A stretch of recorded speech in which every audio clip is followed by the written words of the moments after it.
प्रश्न है हमारा, लोकतांत्रिक विकेंद्रीकरण का क्या मतलब है? विकेंद्रीकरण और लोकतंत्र, देखो दो बातें यहां पर आ रही, एक तो लोकतंत्र आ रहा है, दूसरा आ रहा है हमारा विकेंद्रीकरण। दोनों को हम समझते हैं, फिर समझते हैं लोकतांत्रिक विकेंद्रीकरण क्या होता है। तो सबसे पहले हम बात करें इसके बारे में, लोकतंत्र के बारे में। देखो लोकतंत्र एक ऐसी शासन व्यवस्था है जिसमें जनता की जो बात है, जनता की जो सेवा है, जनता की जो समस्या है, उसको प्राथमिकता दी जाती है। मतलब शासन चलाया जाता है जनता के द्वारा और जनता ही शासित होती है। हमारे देश में भी लोकतंत्र है, इससे मनाही हम नहीं कर सकते, बिल्कुल हमारे देश में लोकतंत्र है। हम ही क्या करते हैं, किसी गवर्नमेंट को, कोई भी जो राजनीतिक दल होता है, राजनीतिक पार्टियां होती है, उसको वोट के जरिए हम ही विधायक या सांसद बनाते हैं और वो हम पर ही शासन करता है। अगर हमको सरकारें पसंद नहीं आती है तो बदले में हम अपने क्या करते हैं, विरोध विरोध प्रदर्शन, जो अलग अलग तरीके हो सकते हैं, ठीक है, विरोध प्रदर्शन के द्वारा उस नीति उस फैसले को बनाने की क्षमता भी रखते हैं। तो ये लोकतांत्रिक सरकार है। दूसरा बात है विकेंद्रीकरण।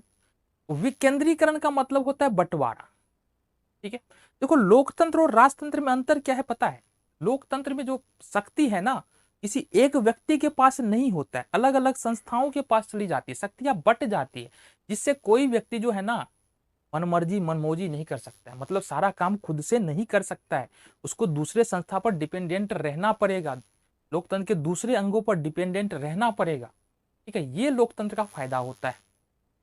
तो विकेंद्रीकरण का मतलब क्या हुआ? विकेंद्रीकरण का मतलब हुआ सत्ता का बट जाना, जैसे हो गया। और विकेंद्रीकरण के फायदे क्या होता है, ठीक है, इसके बारे में बात करेंगे, विकेंद्रीकरण के क्या फायदे हैं। लेकिन सबसे पहले समझो विकेंद्रीकरण, इसे ऊपर से हम बात करते हैं। तो सबसे पहले केंद्र सरकारें होती है। अब ये क्या आ गया, सबसे पहले केंद्र सरकारी होती है, केंद्र सरकार के बाद राज्य सरकार होता है। अगर भारत की शासन की बात करें तो संघात्मक सरकार है।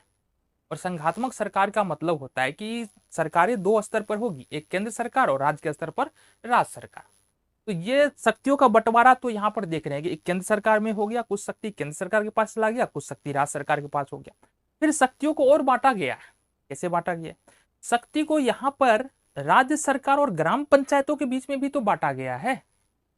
मतलब ग्राम पंचायत के पास तो कुछ ना कुछ तो शक्ति है। तो ये जो शक्तियों का बंटवारा हो रहा है ना, यही क्या कहलाता है? ये कहलाता है सत्ता का विकेंद्रीकरण। क्या फायदा होता है इसके?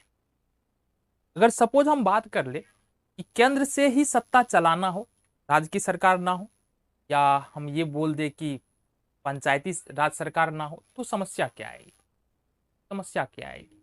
समस्या ये आएगी कि जो भी इंफॉर्मेशन ग्राउंड लेवल पे है, सपोज दिल्ली से गवर्नमेंट चल रही है, तो जो भी यहाँ पर समस्या है कहीं दूर ग्रामीण इलाकों में, वो समस्या गवर्नमेंट के पास कैसे पहुंचेगी? और पहुंचेगी भी तो समस्या को हल होने में भी समय लगेगा ना। अगर इस सरकार को हमने बांट दिया, केंद्र सरकार अलग कर दिया, राज्य सरकार अलग कर दिया, अब जो समस्या है हमको किसको बताना है? राज्य सरकार को बताना है। थोड़ा सा और समझो, जो राज्य सरकार में होते हैं विधायक, अब विधायक जो है ना वो अपने अपने क्षेत्र की समस्याओं को लेकर के गवर्नमेंट के पास जाती है। तो राज्य सरकार से नीचे आएंगे तो ये जो विधायक अंग है ना, सरकार का जो अंग होता है विधायक, इसके पास भी तो कुछ ना कुछ शक्तियां होती है, ठीक है। उसके नीचे आएंगे तो जो भी ग्राम पंचायत होता है उसके पास भी कुछ ना कुछ शक्तियां होती है। तो ये सत्ता का बंटवारा हो रहा है, और सत्ता का बंटवारा होने से फायदा क्या होता है? जो भी विकास कार्य है उसको अच्छी तरीके से छोटे स्तर पर, स्थानीय स्तर पर किया जा सकता है उस कार्य को, और एक देश को विकास के पथ पर, या जो राज्य है या फिर जो ग्रामीण क्षेत्र है उसको विकास के पथ पर आगे ले जाया जा सकता है।